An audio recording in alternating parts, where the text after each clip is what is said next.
Malaysia Day, the day that people from Sabah, Sarawak and the Peninsula get together in one tight group hug and celebrate our love for the beautiful country called Malaysia. But this is not always the case though. For Sabah, one of the reasons for not always enjoying our little group hug is an initiative known as Project IC.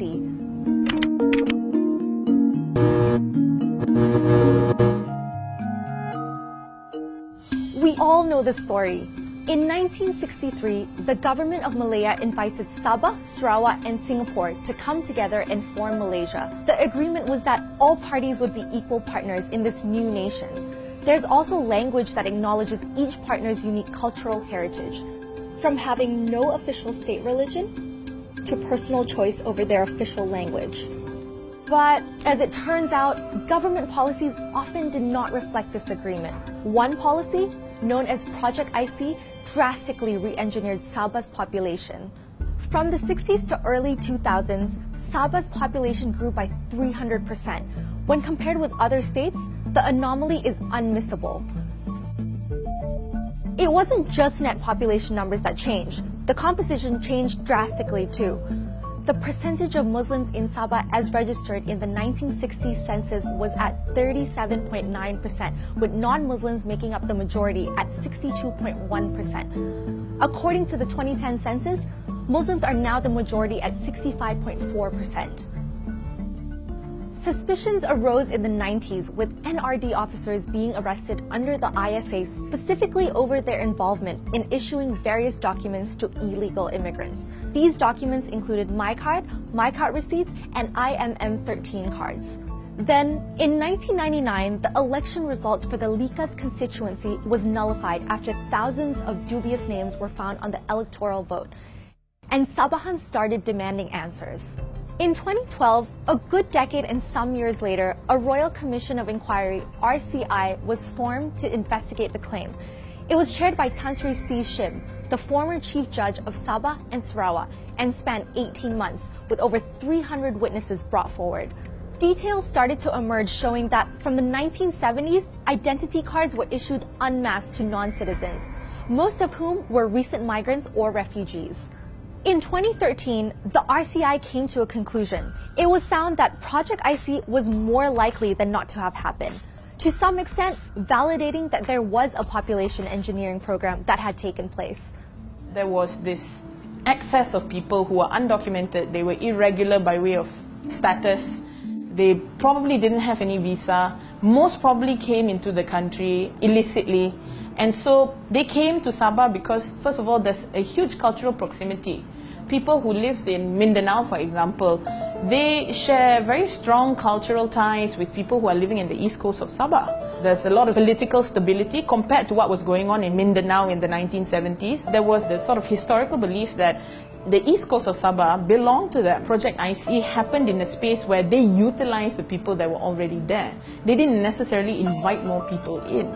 The RCI concluded that Project IC was the work of rogue NRD officers out for extra income.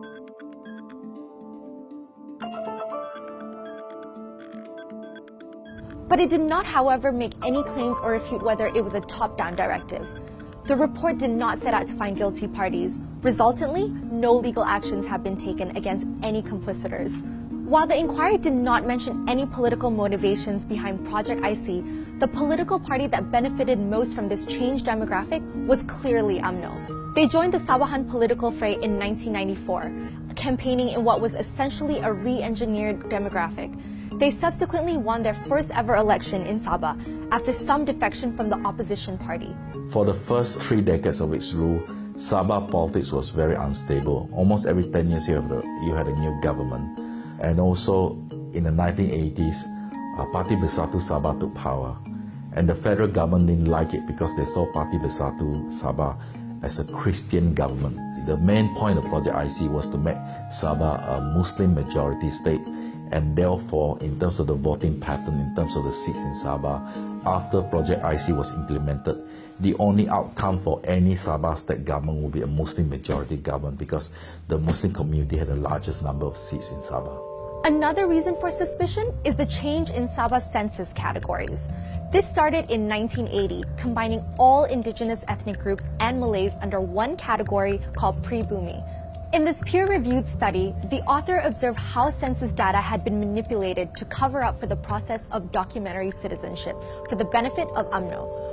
Rogue NRD officers do not have the power to manipulate census categories. The census has always been conducted independently by the Department of Statistics. Someone higher up would have made the call. How high up? Some say all the way to the top. It is the belief that Mahathir was the one who suggested and approved this particular granting of citizenship to people. During the RCI, a witness that claimed to have done extensive research on Project IC pointed towards Tun Mahathir on being the person to approve the project. And there was this news report where a voluntary worker in the UMNO Kota Kinabalu office alleged that Tun Mustafa, then Sabah's chief minister, had told her that this was all being done under the orders of Tun Mahathir. That would explain the other name that Project IC goes by, Project M, Mahathir. Tun Mahathir has officially denied knowing about the existence of Project IC, but later acknowledged that citizenship was given out to Filipino refugees and migrants that had been living in Malaysia for a very long time. The data, however, shows that population engineering began long before he came into power, although it appears to have accelerated during his time. So here's where we are now. The 2012 RCI seems to be the final word from powers that be on what happened despite receiving heavy criticism on the report. Project IC has left indigenous communities feeling outnumbered, threatened, and disenfranchised. Secession, which will require a whole other episode, and populist ideas like dedicated Sabahan ICs have also been mooted. You're never going to be able to solve it without accepting that you're going to offend somebody regardless of how you go around it.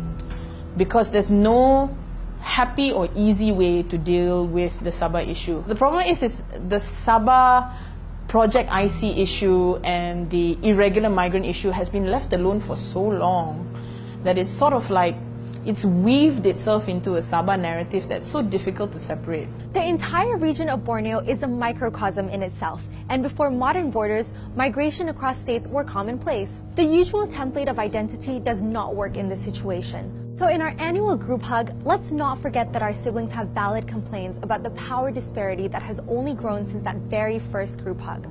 Us citizens might have had nothing to do with these policies, but we can acknowledge and try to right these wrongs by holding those responsible accountable.